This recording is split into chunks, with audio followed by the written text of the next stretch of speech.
एक रुपया, दो बेटे और जिंदगी की सीख। बहुत समय पहले की बात है। एक सुंदर और समृद्ध शहर था।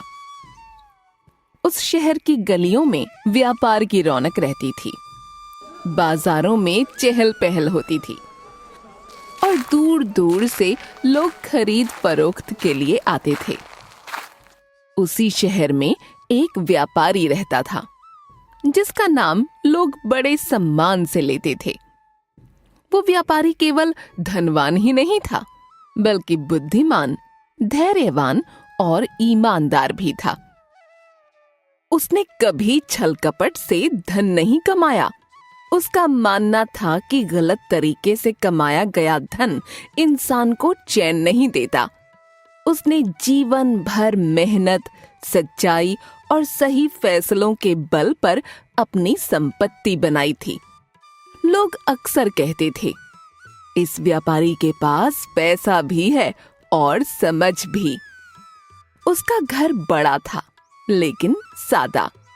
उसकी दुकानें भरी रहती थीं, लेकिन वहां कभी झूठ या धोखा नहीं होता था। जो एक बार उससे सौदा करता, बार बार उसी के पास लौट कर आता। समय धीरे धीरे बीतता गया। वर्षों की मेहनत ने व्यापारी को धन तो दिया, लेकिन उम्र भी दे दी। उसके बाल सफेद हो चुके थे। चाल में पहले जैसी तेजी नहीं रही थी।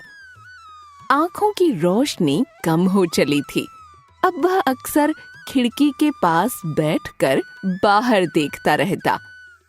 कभी अपने पुराने दिनों को याद करता, कभी आने वाले कल के बारे में सोचता। लेकिन उसके मन में अब एक ही चिंता घर कर गई थी। मेरे बाद मेरी मेहनत की कमाई किसके हाथों में जाएगी? क्या वो मेरी संपत्ति को संभाल पाएगा?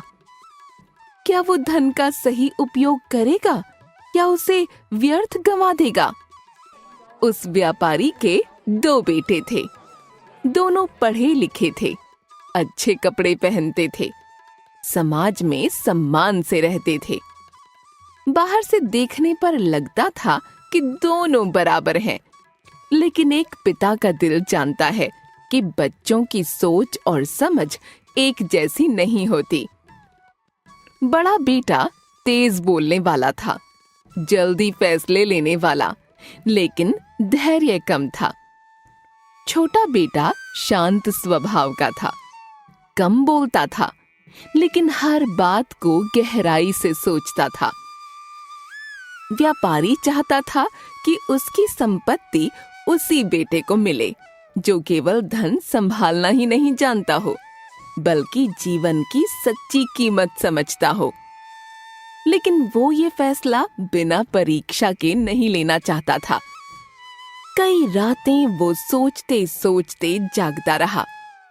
मैं अपने बेटों की परीक्षा कैसे लूं? ऐसी परीक्षा जो उनकी सोच, समझ और विवेक को परख सके। एक दिन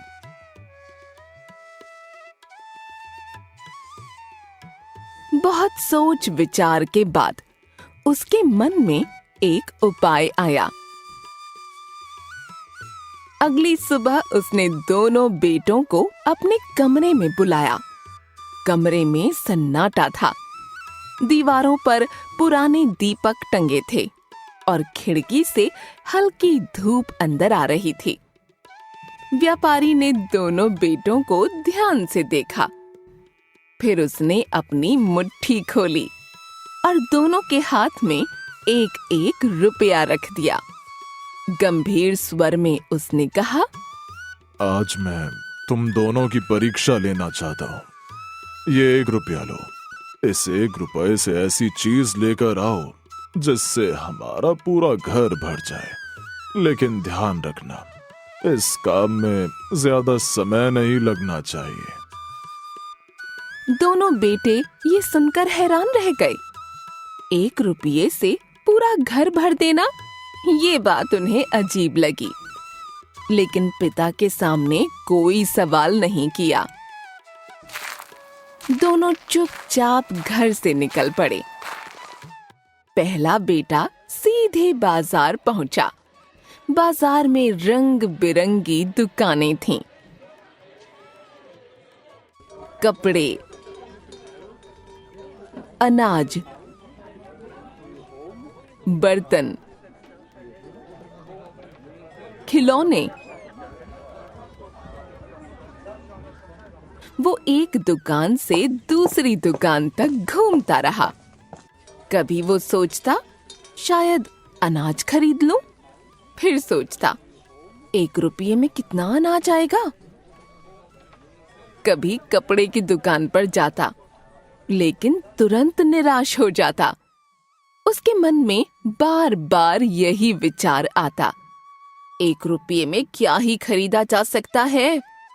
पिता ने कैसी अजीब परीक्षा रख दी है। समय बीतता गया, सूरज ढलने लगा। दुकानदार अपनी दुकानें समेटने लगे।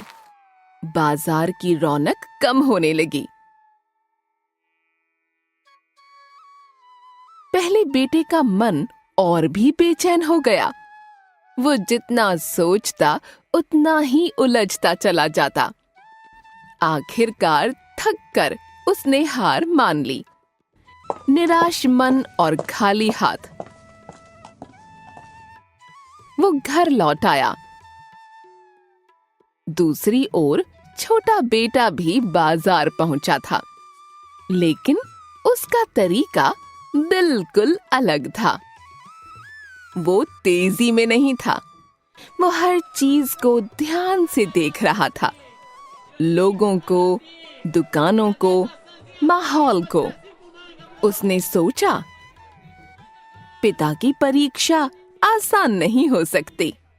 जरूर इसमें कोई गहरी बात छुपी है। चलते चलते उसकी नजर एक छोटी सी दुकान पर पड़ी, जहां मोमबत्तियां बिक रही थीं। उसी पल उसके चेहरे पर हल्की मुस्कान आ गई। उसने एक मोमबत्ती खरीदी और बिना समय गंवाए घर की ओर चल पड़ा। शाम हो चुकी थी। घर में अंधेरा फैलने लगा था। एक एक कर दीपक बुझ चुके थे। छोटे बेटे ने अपने पिता और भाई को एक अंधेरे से भरे कमरे में बुलाया और मोमबत्ती जलाई। जैसे ही लौ जली, अंधेरा पीछे हटने लगा। एक कमरे से दूसरे कमरे तक उजाला फैल गया। पूरा घर प्रकाश से भर गया। व्यापारी ये सब देख रहा था। उसका हृदय प्रसन्नता से भर गया। आंखों में संतोष और गर्व साफ झलक रहा था। उसने कहा, मेरे बेटे, तुमने समझ लिया, रुपया केवल चीजें खरीदने का साधन नहीं होता। असली संपत्ति है बुद्धि, विवेक और सही समय पर लिया गया सही निर्णय। फिर वो दोनों बेटों की ओर देखकर बोला, हम सब इस दुनिया में 1-1 रुपए के साथ आते हैं। किसी को थोड़ा मिलता है, किसी को अधिक, लेकिन कोई उससे केवल अपने लिए सोचता है और कोई उसी रुपए से दूसरों के लिए उजाला फैलाता है। उस दिन व्यापारी ने मन ही मन तय कर लिया कि उसकी संपत्ति उसी बेटे को मिलेगी जिसने धन से बढ़कर समझ और सोच को महत्व दिया। सीख, धन से बड़ा होता है विवेक और रुपये से बड़ी होती है सोच। जो अपने ज्ञान, कर्म और समझ से समाज में उजाला फैलाता है, वही जीवन का सच्चा उत्तराधिकारी बनता है।